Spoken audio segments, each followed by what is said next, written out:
We're gonna start up here at the engine compartment.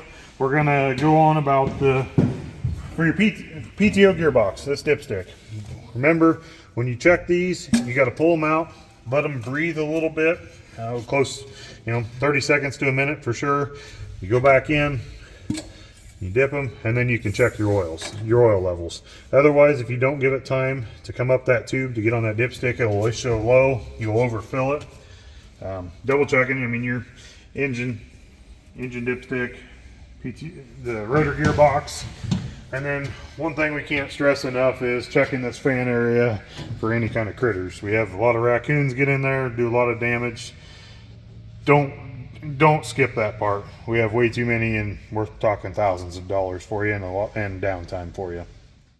Okay, on the service stuff, on your service intervals, if it's got high trend in it, they recommend 1,200 hours. If it's got gear lube, they recommend 600 hours.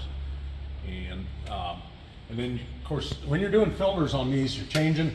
You got your hydraulic filters and lube filters and stuff. And there's also one, back here you can see it. It's clear up in there. There's one little one that a lot of guys don't realize it's up there. And so that takes care of on the hydraulics. Of course, then you've got your hydraulic oil in your PTO and your tank when you're changing oil. So you got two oils there you got to change. And on your chains and belts and stuff, most all of them have got indicators for the tightness. It's right there on this one. Now, like this chain doesn't have an indicator, it just you tighten it up snug.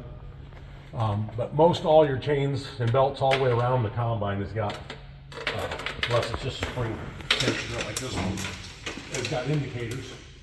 And then you got gear lube in this. You want to either service it every year or at least pull a plug out and check to make sure it's not milky. Sometimes they get a lot of moisture in them and the oil will be real milky, and then you lose a gearbox. So that's one you either got to change or at least pull the plugs and check the oil in. Otherwise, the rest of the gearboxes are pretty much just your standard changing 600 and 1,200 hours. There's two on the feeder.